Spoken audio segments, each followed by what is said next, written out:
हळद रुसली कुंकू हसले या मालिकेच्या आजच्या भागामध्ये आपल्याला आता पाहायला मिळते की इकडे कृष्णा ही आता चाऱ्याचा भारा घेऊन घरी चाललेली असते स्वातीसाठी. तर रस्त्यात तिला उभे असलेले अढळराव दिसतात. आता अढळरावांना कृष्णा बघते, पण आता ती थांबत नाही, ती पुढे जात असते. अढळराव तिला हाक मारतातही मागून, पण तरीही कृष्णा थांबत नसते.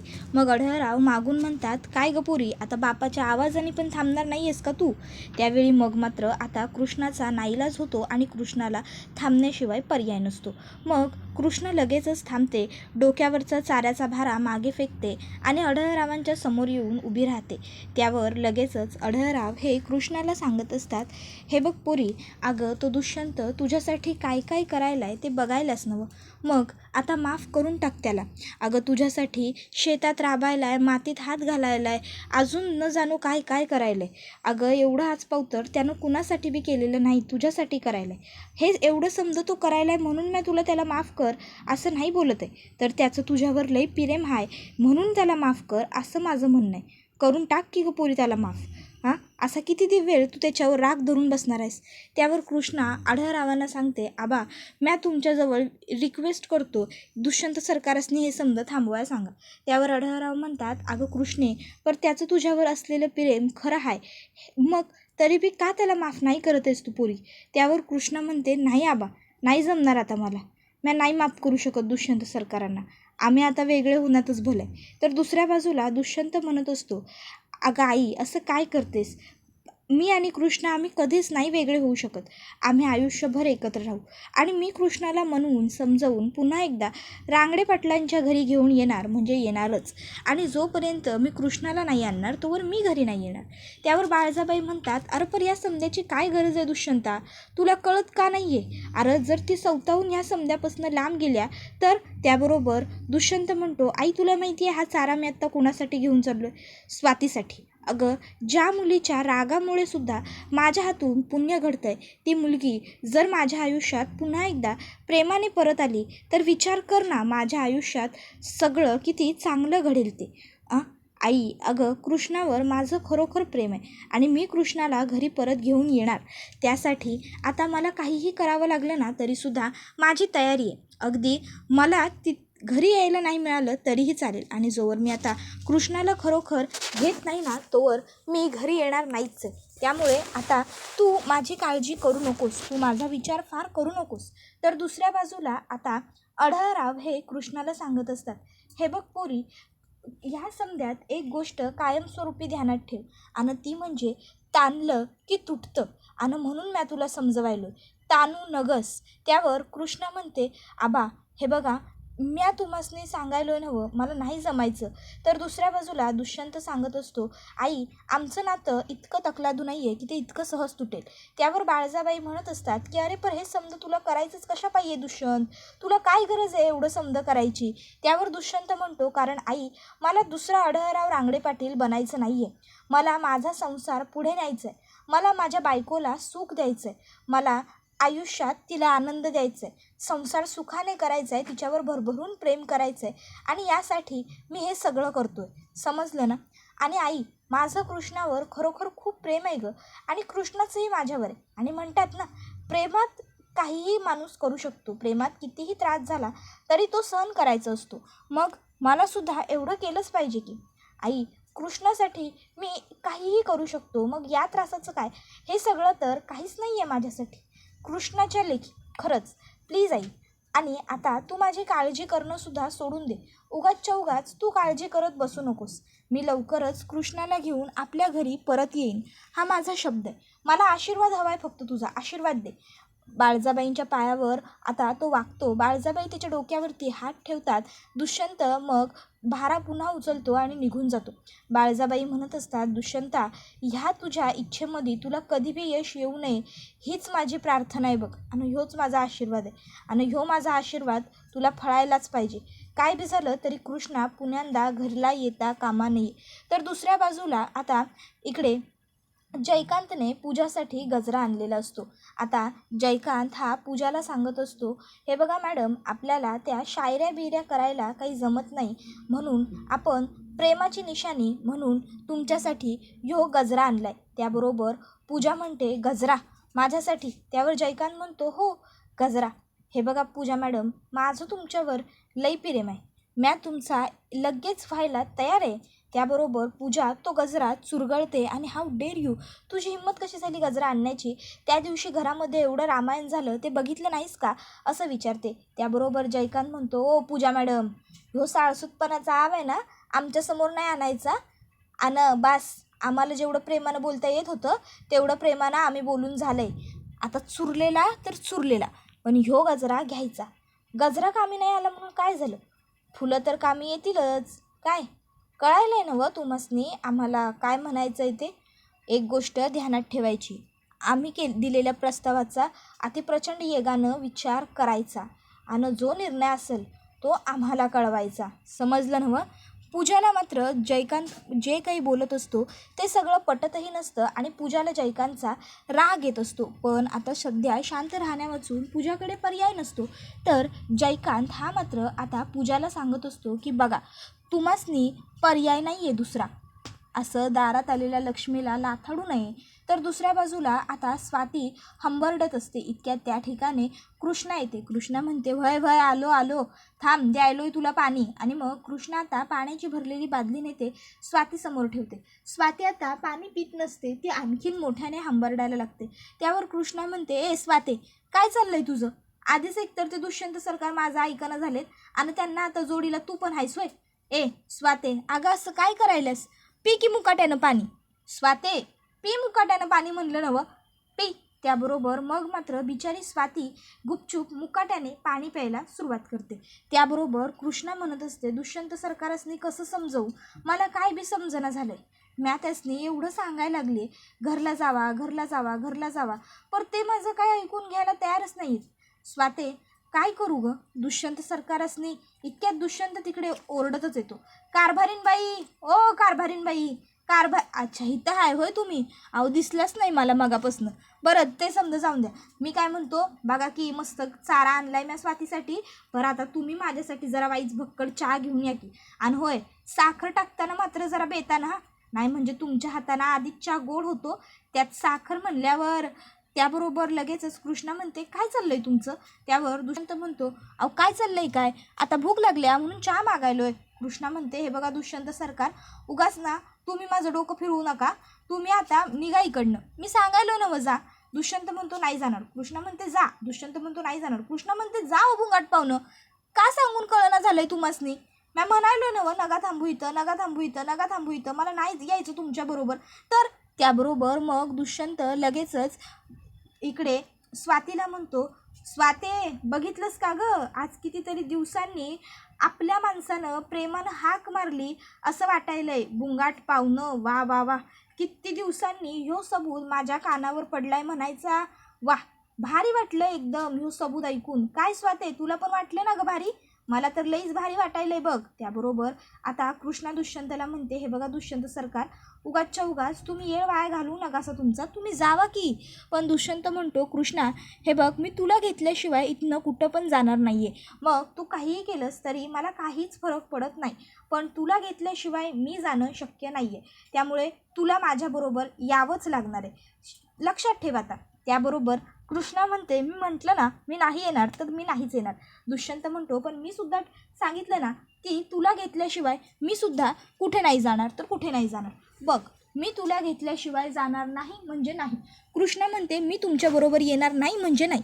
दुष्यंत म्हणतो पण मी तुला घेऊनच जाणार, तू माझ्यासाठी आत्ता गरम गरम चहा घेऊन ये. त्याबरोबर मग कृष्णा ही आता लगेचच घराच्या दारात जाते आणि घराचा दरवाजाच बंद करून घेते आणि ती म्हणत असते की मला काही करायचंच नाही आहे.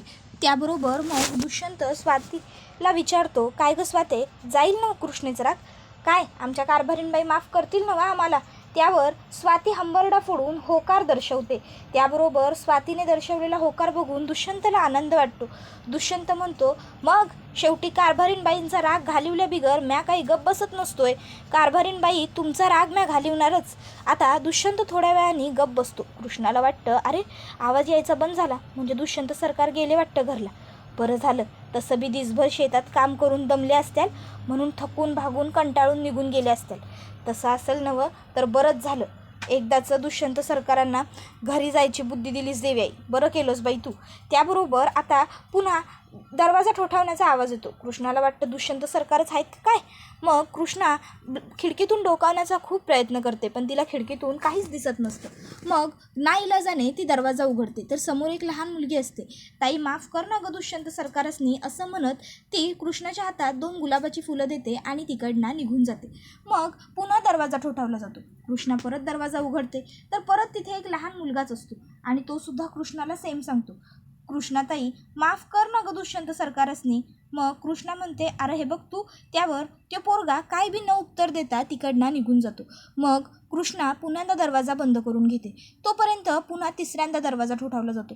कृष्णा तिसऱ्यांदा दरवाजा उघडते, त्याबरोबर तिथे आणखीन एक मुलगी असते आणि ती म्हणते, कृष्णाताई अगं माफ कर ना गं दुष्यंत सरकारसनी. परत कृष्णा म्हणू लागते, या दुष्यंत सरकारांचं काय चाललंय, यांना काय वाटतंय, हे समजा कशासाठी करतायत. तोपर्यंत एक तिथे तिसरा मुलगा येतो आणि मग तो दरवाजा ठोठावतो आणि म्हणतो, कृष्णाताई अगं माफ कर ना गं दुष्यंत सरकारसनी. त्याबरोबर मग कृष्णा दरवाजा बंद करून घेते आणि पुन्हा दरवाजा ठोकला जातो. कृष्णा पुन्हा दार उघडते, तर पुन्हा एक लहान मुलगी येते आणि कृष्णाच्या हातामध्ये फुलं देत म्हणते, कृष्णाताई माफ कर ना गं दुष्यंत सरकारसनी. आणि मग आता इकडे बाळजाबाई ह्या घरी आलेल्या असतात. आढळराव लगेचच दरवाजात बाळजाबाईंच्या समोर येतात आणि म्हणतात, अरे वा दुष्यंता, ये रे बाबा ये. आता त्याबरोबर लगेचच बाळजाबाई मागे वळून बघतात, तर मागे कोणीसुद्धा नसतं. आता मागे कोणीसुद्धा नव्हतं आणि आढळरावांनी मुद्दामून हे जे काही केलेलं असतं त्यामुळे बाळजाबाईंना आढळरावांचा राग येतो. रागानेच ते आढळरावांकडे बघतात. तसं आढळराव लगेचच म्हणतात, अहो माफ करा माफ करा. नाही म्हणजे ती लाडकी आई लाडक्या लेकाला आणाया गेली होती नवं, म्हणून फक्त आमच्या डोक्यात तेच विचार सुरू होते आणि त्यामुळं आम्हासनी वाटलं की दुष्यंत आला असेल नवं तुमच्याबरोबर, म्हणून म्हटलं आम्ही. बरं ते समजा जाऊ द्या, पर आता दुष्यंत म्हणजे लाडका लोक लाडक्या आईबरोबर आलेला नाही, ह्यावरनं हेच सिद्ध होतं की बहुधा लाडक्या लेकाचं लाडक्या आईवरचं प्रेम कमी झालेलं आहे आणि लाडक्या लेकाचं लाडक्या बायकोवरचं प्रेम वाढताना दिसतंय. म्हणजे आता लाडका लेक लवकरच लाडक्या बायकोना घेऊन घरला परत येणार आणि मग लाडकी बायको घरात आल्यानंतर आदरणीय बाळजाबाईंचा ह्यो खोटा मुखवटा म्हणजेच लाडक्या आईचा ह्यो खोटा मुखवटा टरा फडायला सुरुवात करणार आणि मग बाळजाबाईंचं हे सगळं काळं ढोंग काळा चेहरा समद्यांच्या समोर येणार. त्याबरोबर बाळजाबाईंना राग येतो आढळरावांच्या या शब्दांचा आणि बाळजाबाई तिकडनं निघून जातात. त्याबरोबर लगेचच आढळराव हे हसतात आणि म्हणत असतात, वा आनंद आहे आनंद आहे. आणि मग ते देवी आईला म्हणतात, देवी आई आता कृष्णाला पण लवकर सुबुद्धी दे गं आणि कृष्णासुद्धा दुष्यंतबरोबर पुन्हा माघारी लवकरात लवकर घरला यायला तयार होऊ देत. बाकी काय गं, बाकी समद एकदम झाक सुरू आहे आणि समद हे असं झाकपैकी राहू देत गं बाई. असाच तुझा आशीर्वाद आई कायम समद्यांच्या पाठीशी उभा असू दे. चला बाकी काय समद व्यवस्थित आहेच, बाकी समदा आनंद आनंद आहे काय, असं म्हणत आढळराव हसतात आणि हसत हसतच ते तिकडनं आतमध्ये निघून जातात. तर इकडे आता दुष्यंतांकडनं पाठवलेली सगळी फुलं घेऊन कृष्णा पुढ्यात बसलेली असते आणि आता त्या फुलांकडे ती बघत असते. त्या फुलांकडे बघत आता ती बसलेली असताना दरवाजा ठोठावला जातो. कृष्णा म्हणते, आता तर का नाही एक रपाटाच हाणला पाहिजे बघा तुम्हाला. आणि मग कृष्णा दार उघडते, तर दारात दुष्यंत उभा असतो गुलाब घेऊन. दुष्यंत कृष्णाला म्हणतो, कृष्णा सोड ना यार आता राग. त्यावर कृष्णा म्हणते, दुष्यंत सरकार जावा बरं इकडनं तुम्ही. दुष्यंत म्हणतो, कृष्णा मी तुला आधीच सांगितलं आहे की मी जोवर तुला घेत नाही तोवर मी इथून कुठंही जाणार नाही आहे, त्यामुळे तू माझ्याकडनं हे गुलाब घे ना. कृष्णा म्हणते, दुष्यंत सरकार मी सांगितलं नव्हतं तुम्हासनी, मला नको आहे तुमच्याकडनं गुलाब. दुष्यंत म्हणतो, कृष्णा अगं यार असं काय करतेस, हे बघ माझी चूक मी मान्य करतोय ना, कबूल करतोय मी माझी चूक. मग आता उगाचच्या उगाच माझ्याकडून गुलाब घ्यायला तुला काय हरकत आहे, घे ना गं माझ्याकडनं गुलाब. कृष्णा म्हणते, दुष्यंत सरकार मी म्हणलं नव्हतं तुम्हासनी मला तुमच्याकडनं गुलाब नको आहे, तुम्हासनी का कळना झालं आहे. दुष्यंत म्हणतो, कृष्णा यार घे ना गं गुलाब, असं काय करतेस.